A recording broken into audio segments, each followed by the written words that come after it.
এখানে 6টি জাহাজ এই মুহূর্তে বন্দরে এবং বন্দর সীমার ভিতরে পণ্য খালাসের সাথে জড়িত রয়েছে। বাকি 4টি জাহাজ আগামী 2 দিনের ভিতরে, আজকে আসবে দুটো, 12 তারিখে একটি এবং আগামী 14 তারিখে একটি জাহাজ বাংলাদেশ জলসীমায় এবং বন্দরের সীমায় জ্বালানিবাহী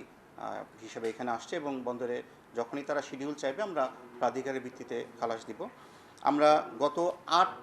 মার্চ একটা সমন্বয় সভা করেছিলাম। আমাদের মেরিটাইম যে সমস্ত বিজনেসগুলো রয়েছে তাদের সমস্ত স্টেক হোল্ডার, বিপিসির প্রতিনিধি, বাংলাদেশ নৌবাহিনী, বাংলাদেশ কোস্টগার্ড প্লাস আমাদের শিপিং এজেন্ট যারা রয়েছে তাদের সকলের সমন্বয়ের মাধ্যমে একটা সভা হয়েছে এবং সেখানে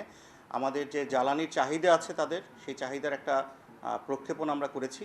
এবং সেটা বিপিসির কাছে হ্যান্ডওভার করা হচ্ছে যাতে তারা সমন্বিত একটা কার্যক্রম এবং কর্মপরিকল্পনা গ্রহণ করতে পারেন। আমাদের যে 6টি জাহাজ এখানে রয়েছে তাদের